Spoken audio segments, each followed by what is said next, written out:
Hello students, let's see this question. The question says chloride ion and potassium ion are isoelectronic. Then their sizes are same. Chloride ion is bigger than potassium ion. Potassium ion is relatively bigger. Their sizes depend on other cations and other cation and an ion. ठीक है? So अब देखिए यहाँ से chloride ion का मतलब क्या हो जाएगा, उसका सिंबल अगर मैं आपको दूं तो हो जाएगा Cl minus. Just a second. Yes, it is going to be Cl minus, right? Chloride ion is Cl minus and your potassium ion is K positive. ठीक है. सो क्लोराइड का मतलब क्लोरीन का जो एटॉमिक नंबर होता है वो 17 एंड पोटेशियम का होता है 19. Atomic number is the total number of protons present in the nucleus of the atom. या सो अगर इसमें 17 प्रोटॉन है तो इलेक्ट्रिकली अगर एटम हम न्यूट्रल माने तो 17 इलेक्ट्रॉन होंगे. सिंस आप क्लोरीन के ऊपर -1 का चार्ज है यानी कि इसने क्या किया, एक इलेक्ट्रॉन और एक्स्ट्रा होल्ड कर लिया है. तो इसके पास कितने इलेक्ट्रॉन हो गए, 18 इलेक्ट्रॉन हो गए एंड 17 प्रोटॉन इसके पास है. ठीक है. अच्छा, और अगर मैं पोटेशियम की बात करूं तो पोटेशियम के पास 19 क्या है, 19 प्रोटॉन है तो 19 ही इलेक्ट्रॉन होंगे. बट इसके पास के पॉजिटिव, एक पॉजिटिव का साइन है यानी कि इसने एक इलेक्ट्रॉन लूज कर दिया है. तो इसके पास कितने इलेक्ट्रॉन बचे, 18 इलेक्ट्रॉन. अब देखो chloride ion and potassium ion दोनों के पास में एक 18 proton and 18 electron, sorry 18 electron and 18 electron है.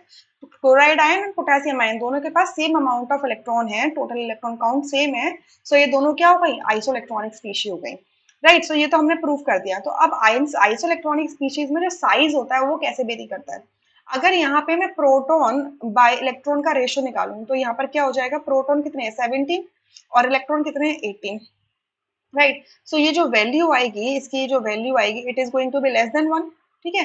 बट अगर के पॉजिटिव के लिए प्रोटॉन बाय इलेक्ट्रॉन का रेशियो निकालूं तो आपका कितना आ जाएगा, प्रोटॉन कितने हैं आपके, आपके प्रोटॉन 19 है एंड इलेक्ट्रॉन कितने हैं 18 है. ठीक है. तो ये वैल्यू कितनी आ जाएगी, greater than, it is going to be greater than 1. ठीक है.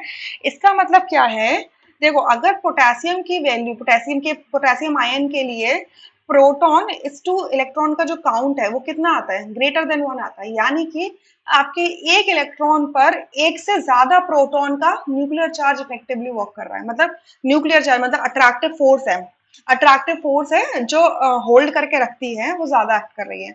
सो पोटेशियम का साइज क्या हो जाएगा, श्रिंक हो जाएगा. के पॉजिटिव का जो साइज होगा वो श्रिंक हो जाएगा.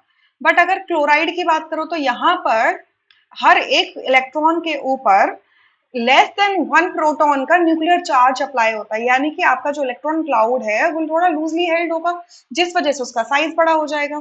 यानी कि अगर मैं साइज बोलूं तो क्लोराइड आयन का जो साइज होगा वो ग्रेटर होगा पोटेशियम आयन से. और दोनों क्या है, आइसोइलेक्ट्रॉनिक स्पीशीज है. सो यहाँ से आप कौन सा ऑप्शन देख सकते हो कि करेक्ट होगा. देखो their sizes are same, no not possible. Chloride ion is bigger than K positive ion, सही बात है. Chloride ion is relatively bigger, नहीं गलत बात है. And their sizes depend on the other cation and anion, जी नहीं. इनके साइजेस जो होंगे अपने खुद के इनकी वैल्यूज पर डिपेंड करेंगे, किसी और पे डिपेंड नहीं करेंगे. Right. So for this question second option is the correct answer, rest are incorrect. I hope you understood. Thank you. और यहाँ पर एक चीज मैं आपको बोल दूं, साइज से रिलेशन है एटमिक. जब अगर आपका न्यूट्रल एटम है तो एटमिक रेडियस लोगे. बट सिंस ये आपके आयंस दे रखे हैं, कैटायंस एंड अनायंस दे रखे हैं, तो इस केस में हम इनका आयनिक रेडियस मान के चलेंगे. ठीक है, आयन का रेडियस. तो एटम को हम स्फेरिकली स्फीयर मान के चलते हैं तो वैसे रेडियस इसके साइज को गवर्न करता है. Right. I hope you understood this question really very well. Thank you.